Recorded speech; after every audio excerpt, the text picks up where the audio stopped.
You probably already know that the 4 weeks, the 4 Sundays that lead up to Christmas are what we call in the church the Advent season.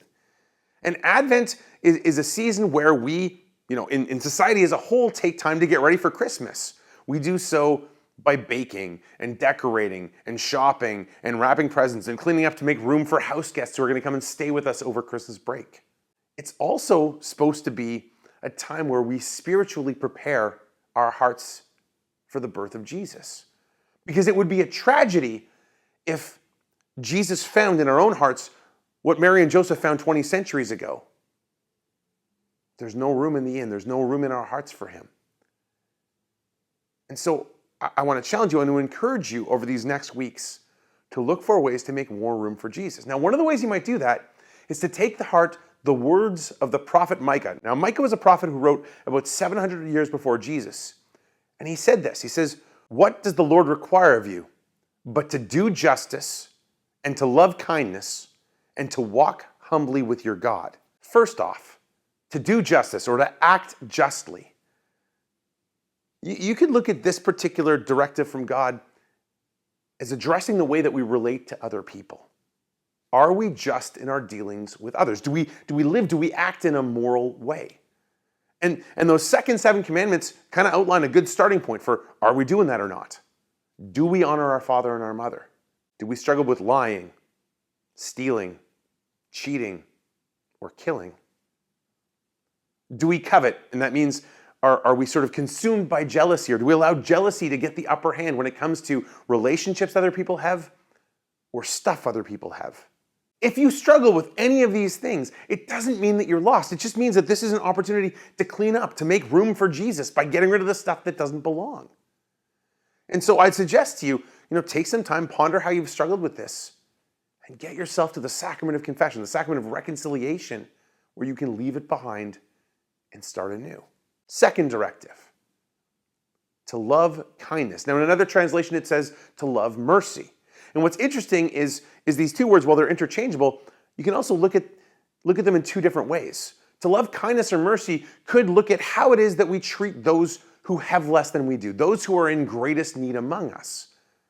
We spend a fair bit of time at Christmas making wish lists and writing letters to Santa and thinking about the things that we want. But we can also spend a fair bit of time at this time of year looking for ways to do good for others. Donating toys and goods to Christmas hamper programs, food to the food bank, making financial donations to others who don't have as much as we do. This is the way that you show kindness and mercy to those who aren't as privileged as you or I might be. But the other way we can show kindness or mercy is one of the lines from the Lord's Prayer. Forgive us our trespasses as we forgive those who trespass against us. Mercy is forgiving people for the ways in which they hurt or that they wrong us. Now, to be clear, forgiving somebody is not saying that what they did is right. It's releasing our claim on them and leaving that between them and God. Finally, to walk humbly with God. Well, if justice is dealing with the second 7 commandments, let's look at walking with God in the context of the first 3. Have no other gods before me. Don't take God's name in vain. Keep holy the Sabbath day. Now, we could spend a lot more than 5 minutes on any one of those 3, but think about it like this. If you were to write out a list of the 5 most important things in your life, where would God rank? Where would God rank versus your social media stats? Where would God rank versus your love for sports? Where would God rank versus your love for video games? And if these are out of order, God wants to be first. If these are out of order, do something about it.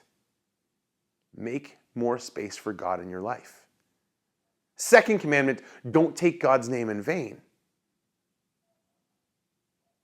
When we use God's name as a curse word to express surprise or frustration or confusion, we depersonalize God.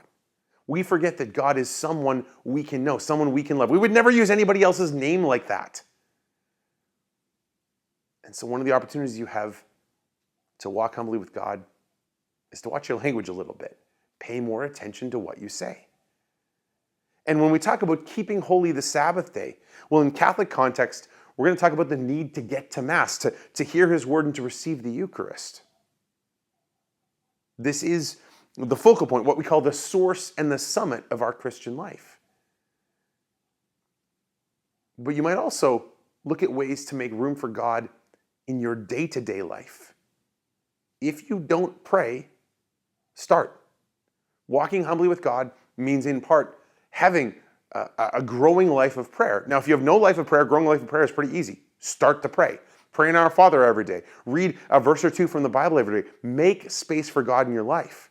If you already do those things, try and level it up a little bit. Do a little bit more. Make sure you're talking and listening to God. This time of preparation that makes up the Advent season is a time to celebrate something that not only the church sees as a focal, important part of the year, but our world as a whole does. There just should be a difference in the way that you and I get ready to celebrate Christmas than those who don't know and who aren't trying to follow Jesus.